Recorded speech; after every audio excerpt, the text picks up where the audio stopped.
oras hatod ka nato sa Camel Soy Sauce. That time check was brought to you by Pure Gold. Always panalo. Heart disease, pareha sa heart attack o cardiac arrest. Numero 1 nga rason kung aning namatay sa sakit dinhi sa Pilipinas. Mag-Life Extension Vitamin D3 na mo. Rekomendado sa sa mga medical doctors. Aprobado sa FDA Philippines o FDA USA. Mapalit sa mga butika. Si Tata Turno, nga taga Dipolog City, Zamboanga del Norte, usa sa mga makatestimonya sa Paragis Bila-Bila Herbal Capsule. Na ako'y pulit dayo nagpa-check up ka sa doktor. Ingon ang doktor nga magpa-opera jud ko din. Daghan akong ni try kog mga herbal pero wala man jud, so ni try ko aning Paragis na nakapalit mig 20 pieces. Okay na akong pamati, wala na ako mag-bleeding. Sulay usab ninyo ang paggamit sa Paragis Bila-Bila Herbal Oil kaysa Paragis Bila-Bila. Dili na ka, mag-agwanta pa. Camel, sukang puti, sasuan mo kalamig. Camel, sukang puti, maunag yun imong mapili. Camel, sukang puti, sasuan mo palamig. Camel, sukang puti, anita na.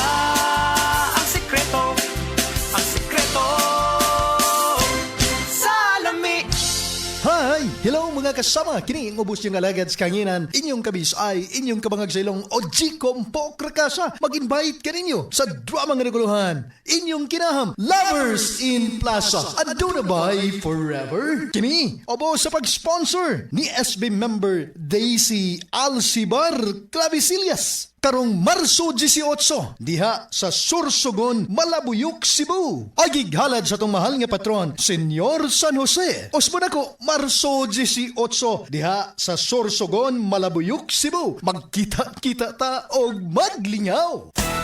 Araw-araw, MX3 para MX-Traordinary. With Alpha, Beta, Gamma na sangkap nito. Tunay, original at natural na suplemento. With MX3, so coffee and tea. With MX3, it's for you and me. With MX3, dito ako believe. Hello, I'm Cheryl Cosim, news anchor and TV host. Sa MX3 Capsule, dito ako bilib. Mahalagang paalala, ang MX3 capsule ay hindi gamot at hindi dapat gamiting panggamot sa anumang uri ng sakit. Be Extraordinary with MX3. Said Health Testimonies. Si Sir Pablito Simudlan nakasinati og kidney problems ni Sandig sa Said Kogon Herbal Capsule ug Said Panyawan Plus. Siya naulian. Sakit na yun sa ayo akong kilid nga nakahilig yung kog dugo. Mao tong nakadungog magkuhan sa radyo nga Kogon o Panyawan. Nipalit dahin ko awan na kaloy sa Diyos na wala. Wala na ko nakapatik apay wa naman ko gibati. Nya kahandog karon nagmintin ako. Handog karon ayo na ko gunikan sa Kogon o Panyawan. Pablito Simudlan amon isa sinta nakapin sa Buena Vista. Good vibes mga kapamilya. Live on air, kauban nato si Tita Susan. Tita, tinuod ba nga konektado ang high blood sa panantaw? Uy, DJ, tinuod gid na. Kung musaka ang akong blood pressure, musabay pod ang paghanap sa akong pananaw. Mao nga akong gibuhat, gidugang nako ang iBerry sa akong adlaw-adlaw nga routine. So, nakatabang gyud di ay sa imo ang iBerry, tita? Oo kayo, mabati gyud nako nga naay suportang akong mga mata. Mas kalmado ko ug mas klaro na akong pananaw. Sa iBerry na ako'y peace of mind nga akong giatiman ang akong mata ug panglawas. Ayos, busa sa tanang namati, pangitaan na ninyo ang iBerry sa pinakaduol nga butika. Mahalagang paalala, ang iBerry ay hindi gamot at hindi dapat gamiting panggamot sa anumang uri ng sakit. Adunay bilberry para sa mata nga hait ug tinaw.